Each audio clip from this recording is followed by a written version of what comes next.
Doctor Mohammad Yunus তিনি মোদির সঙ্গে বৈঠকে দিল্লির কাছে চিঠি পাঠাইছে ঢাকা থেকে। আপনি যদি বিপদগ্রস্ত থাকেন আর আপনি যদি এক জায়গা দিয়ে আর এক জায়গা চলে যান, তখন কি বুঝতেন যে আপনি পলাইছেন, বা আমি প্রতিবাদী কণ্ঠ আমি পলাইছি, আমি মর্তুজা শিখদের পলাইছি। কিন্তু আমি যদি কোনো ভালো একটা অবস্থানে থাকি, তখন এক জায়গা থেকে আর এক জায়গায় যদি বিপদে পড়িয়েও যাই, তখন তো বলে কি জানেন, সফরে গেছে। তাই সেই প্রসঙ্গ নিয়ে এটা কথা বলতে চাইছি যে ডক্টর মোহাম্মদ ইউনূস তিনি মোদির সঙ্গে বৈঠকে দিল্লির কাছে চিঠি পাঠাইছে ঢাকা থেকে। আচ্ছা, বৈঠকটা কিসের জন্য? এই যে ভারত তো বর্তমানে বাংলাদেশের কিছু সংখ্যক মানুষের দুশ্মন, কিছু সংখ্যক মানুষের আপন। তাহলে এইটার মানেটা কি? হ্যাঁ, আমার চিন্তাধারা এইটাই যে ডক্টর মোহাম্মদ ইউনূস তিনি কিন্তু মোদির সাথে তাল মিলিয়ে এখন পর্যন্ত পারে নাই। তা সে হঠাৎ করিয়া মোদির কাছে চিঠি পাঠাইলো, এর কোনো অবশ্যই উদ্দেশ্য আছে। আমার চিন্তাধারা এইটা যে বর্তমানে ফিলিস্তিনির যে ইসরায়েল যে হামলা করতে আছে, যেরকমের মানে নৃশংসভাবে শহীদ করতে আছে, হ্যাঁ, তো সেই ইসরায়েলকে তো কিন্তু ডক্টর মোহাম্মদ ইউনূস 200 কোটি টাকা অনুদান দিয়েছেন। হয়তো আপনারা অনেকে জানেন বা অনেকে জানেন না। আমি কিন্তু হয়তো নিউজের মাধ্যমে দেখছি, আমি কিন্তু দেখিনি। স্বাভাবিক কেউই দেখে না।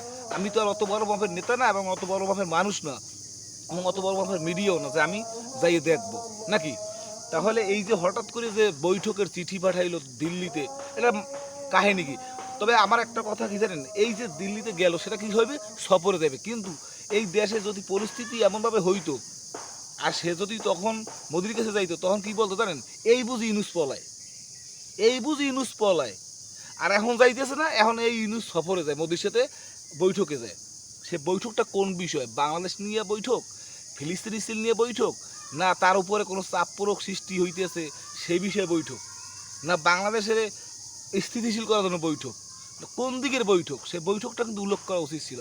কারণ বাংলাদেশের জনগণ এখন প্রতিটা পদে পদে, প্রতিটা মুহূর্তে মুহূর্তে বাংলাদেশের বিষয়ে কিন্তু সতর্ক। আমি না, শুধু আমার বেলায় না, বাংলাদেশের সমস্ত মানুষের বেলায় বলছি। কারণ কি জানেন, আপনি যদি একটা অকারেন্স করেন, আপনি যদি অপরাধ করেন, আপনি যদি অন্যায় করেন, সেটা দায়ভারটা কিন্তু আপনার নিতে হইবে।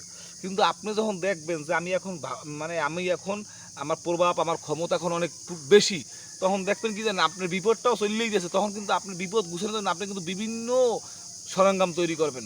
হয় বড় বাড়ির কাছে যাইবেন, হয় এলাকার মুরব্বীর কাছে যাইবেন, বা আপনার নেতার কাছে যাইবেন। এই তো তো আমার কথা হইল, ডক্টর ইউনূস আপনার মোদির সাথে যে বৈঠকে বসবে হঠাৎ করিয়া, ঢাকা থেকে দিল্লির উদ্দেশ্যে চিঠি, কোন উদ্দেশ্যে যাইবে, কি কারণে যাইবে, সেটা তো উল্লেখ করা হয় নাই। এখন তো প্রতিটা, আমি মনে করি বাংলাদেশের মানুষ প্রতিটা পদে পদে বাংলাদেশের মানুষের জবাব দেওয়া উচিত।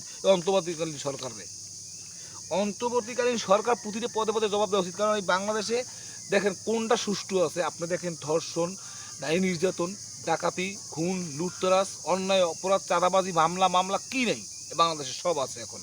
তা সুতরাং আপনি এই পরিস্থিতির মধ্যে দিকে আমি একটা বৈঠকে যাইবেন, মোদির সাথে বৈঠকে যাইবেন, হ্যাঁ যান, আলহামদুলিল্লাহ। আমি চাই বাংলাদেশ ডেভেলপের জন্য আপনি শুধু ইন্ডিয়া না, তামাম বিশ্বে আপনি ঘুরতে পারেন, যেহেতু আপনি নোবেল প্রাপ্ত। আমি তো খুশি, আলহামদুলিল্লাহ। কিন্তু হঠাৎ করিয়া বৈঠকে এই ফিলিস্তিনি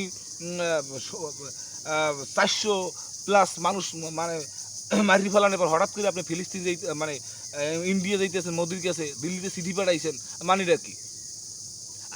আপনি যে একজন অন্তর্বাদী, আমি যে মুসলমান, এই দেশে যারা পুরুষ শাসন চাই, আমরা এদেশে পুরুষ শাসন চাই, নারী শাসন চাই না। সেটা আমিও চাই, নারী শাসন আমি চাই না, পুরুষ শাসন চাই। কিন্তু আমি এদেশের তো মুসলমান একজন, আপনি তো একজন মুসলমান। আমি তো জীবনে দেশের জন্য কিছু করেন নাই। তো যেহেতু কিছু করেন নাই, তো আপনি তো ফিলিস্তিনির উপরে যে হামলা হইলো, ফিলিস্তিনি যে 400 মুসলমান মারি ফেলান হইলো, আপনার প্রতিবাদ কোথায়? তাহলে আপনি কি এই ফিলিস্তিনির কোনো নেগেটিভ পদ্ধতি চাইতেছেন? কারণ আমি তো 200 কোটি টাকা ইসরায়েল খরাব দিয়েছিলেন নাকি? তো যাই হোক দর্শক, আমার কথাগুলো যদি আপনি আনলিগ্যাল মনে করেন, সেটা আমাকে বলবেন। লিগ্যাল ভালো, যদি আমার কথাগুলো লিগ্যাল হয়, যদি পছন্দ হয়, তা ভিডিওটা শেয়ার করে দিন। আসসালামু আলাইকুম।